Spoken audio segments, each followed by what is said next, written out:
দর্শক, নির্বাচনী প্রচারণার খবর জানাতে পাবনা এবং হবিগঞ্জ থেকে যুক্ত হচ্ছেন আমাদের সহকর্মীরা। প্রথমেই চলে যাচ্ছি পাবনাতে সহকর্মী শাহিন রহমানের কাছে। শাহিন, নির্বাচনী প্রচারণা কেমন দেখছেন? প্রার্থীরা কি প্রতিশ্রুতি দিচ্ছেন জানাবেন। আসলে নির্বাচনী প্রচারণা বলা যায় যে গত কয়েকদিন ধরেই পাবনার 5টি আসনে বেশ জমজমাট ভাবে প্রচারণা চালাচ্ছেন প্রার্থীরা হাটের মাঠে ঘাটে এবং বাড়িতে সব জায়গায় গিয়ে তারা কিন্তু প্রচারণায় অংশ নিচ্ছেন এবং ভোটারদের দ্বারে দ্বারে যাচ্ছেন। তো সেই জায়গায় তারা প্রতিশ্রুতি দিচ্ছেন সাধারণ ভোটারদের যে এলাকার যে সমস্যা সংকটগুলো রয়েছে সেগুলো নিয়ে তারা কাজ করবেন। এবং এখন পর্যন্ত আমরা দেখেছি যে পাবনা 3 এবং 4 আসনে বিচ্ছিন্ন বেশ কয়েকটি ঘটনা ঘটেছে। হামলা এবং প্রচারণায় বাধা সহ নির্বাচনী অফিস ভাঙচুর, নির্বাচনী মাইক ভাঙচুরের ঘটনাও ঘটেছে। সে বিষয়গুলো নিয়ে নির্বাচন কমিশনে বা সংশ্লিষ্টদের নির্বাচন অনুসন্ধান কমিটি রয়েছে, তাদের কাছে প্রার্থীরা অভিযোগ করেছেন এবং সেগুলো শোকজ এবং আইনগত যে ব্যবস্থা নেওয়া সেগুলো তারা নিচ্ছেন। এর বাইরে ভোটারদের যে প্রচারণা, প্রার্থী দ্বারা যাচ্ছেন ভোটারদের কাছে, ভোটাররাও ঠিক তাদের প্রত্যাশার কথা তারা কিন্তু প্রার্থীদের জানাচ্ছেন এবং সেই সমস্যা এবং সংকটগুলো থেকে প্রার্থীদের কাছ থেকে প্রতিশ্রুতি নিচ্ছেন।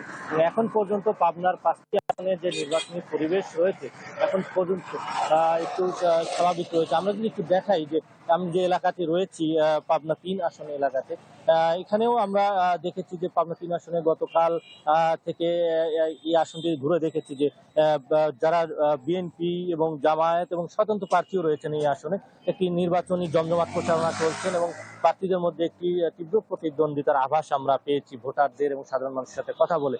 এবং এখন পর্যন্ত যে পরিবেশ পাবনা 3 আসনে রয়েছে, একটি চাপা উত্তেজনাও বিরাজ করছে। আসলে ধানের শীষে প্রতীকের প্রার্থী এবং এখানে হেভিওয়েট একজন স্বতন্ত্র প্রার্থী রয়েছেন, পাশাপাশি জামাতের নির্বাচনী যে পরিবেশ তারাও কিন্তু শক্ত অবস্থানে রয়েছে।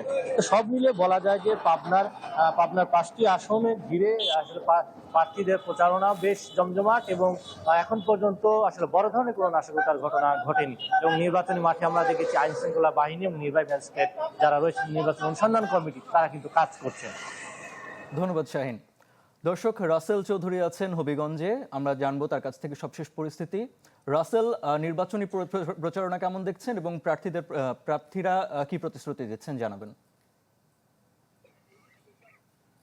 আরিফিন, ত্রয়োদশ জাতীয় সংসদ নির্বাচনে প্রচার প্রচারণা আর রয়েছে মাত্র 5 দিন। এই শেষ মুহূর্তে প্রচার প্রচারণা কিন্তু ব্যস্ত প্রার্থীরা, সকাল থেকে রাত পর্যন্ত তারা ছুটছেন। আমি এখন আছি হবিগঞ্জ 3 আসনে যে সুলতানপুর এলাকায়। এখানে আমাদের সাথে রয়েছেন জামাতে ইসলামের প্রার্থী কাজী মহসিন আহমেদ। ওনার সাথে আমরা জানতে চাইবো যে তার প্রচার প্রচারণার খবর। এবং কাজী মহসিন আহমেদ, দীর্ঘদিন ধরে আপনি কাজ করছেন, প্রচার প্রচারণা চালাচ্ছেন, কিরকম সাড়া পাচ্ছেন? ধন্যবাদ চ্যানেল 24-কে এবং আপনার মাধ্যমে হবিগঞ্জ 3 তথা সদর এলাকায় শাস্তাগঞ্জের সম্মানিত ভোটার বৃন্দদেরকে আন্তরিক অভিনন্দন এবং মোবারকবাদ জানাচ্ছি। হ্যাঁ, আগামী 12 ফেব্রুয়ারি বাংলাদেশের ত্রয়োদশ জাতীয় সংসদ নির্বাচন। সেই নির্বাচনকে সামনে রেখে 11 দলীয় সমর্থিত এবং জামাত ইসলামী মনোনীত প্রার্থী হিসাবে আমরা মানুষের ঘরে ঘরে যাচ্ছি, মানুষের দ্বারে দ্বারে যাচ্ছি। মানুষের কাছ থেকে আমরা ব্যাপক সাড়া পাচ্ছি, ভোটারবৃন্দ আমাদেরকে ব্যাপক সাড়া দিচ্ছে, কারণ ভোটাররা এখন পরিবর্তন চায়। ভোটাররা আর কোনো চাঁদাবাজ, দখলবাজ, টেন্ডারবাজদেরকে আর দেখতে চায় না। সুতরাং নতুন আদর্শকে দেখতে চায়, নতুন দলকে দেখতে চায়, নতুন মানুষকে দেখতে চায়। এবং আমরা ব্যাপক সাড়া পাচ্ছি। আমরা বিশ্বাস করি যে আগামী 12 ফেব্রুয়ারি নির্বাচন যদি সুষ্ঠু এবং সুন্দরভাবে সম্পন্ন হয়, মানুষ যদি তাদের সঠিক ভোটাধিকার প্রয়োগ করতে পারে, আলহামদুলিল্লাহ আমরা বিজয়ের ব্যাপারে শতভাগ আশাবাদী। জি, ধন্যবাদ আপনাকে। হ্যাঁ, মোহতারাম আমিরে জামাত, মানবতার নেতা ডাক্তার শফিকুর রহমান আগামী 7 ফেব্রুয়ারি আমাদের হবিগঞ্জস্থ নিউফিল্ড মাঠে আসবেন। উনি গুরুত্বপূর্ণ বক্তব্য রাখবেন। আমরা হবিগঞ্জের বিভিন্ন দাবি দাওয়া নিয়ে ওনার সাথে আবেদন করব এবং আমরা আশা করি আগামীর প্রধানমন্ত্রী ডাক্তার শফিকুর রহমান যদি আল্লাহ রাব্বুল আলামিন তাকে ক্ষমতায় নেন, তাহলে আমাদের সমস্যাগুলো সমাধান করবেন ইনশাআল্লাহ। আরিফিন, এই ছিল জামাতের প্রার্থীর বক্তব্য। আসলে 25 জন প্রার্থী হবিগঞ্জে কাজ করছে এবং সুন্দর পরিবেশে কাজ চলছে এবং প্রার্থীরা কিন্তু দাঁড়ে দাঁড়ে ছুটছেন শেষ মুহূর্তে। আরিফিন, ধন্যবাদ রাসেল। দাঁত কি ডিটারজেন্ট দিয়ে মাজেন? তাহলে ডিটারজেন্ট কিভাবে টয়লেটকে ঝকঝকে পরিষ্কার করবে? তাই বেস্ট এভার হারপিক ডিটারজেন্ট না, বেস্ট এভার হারপিক নিন।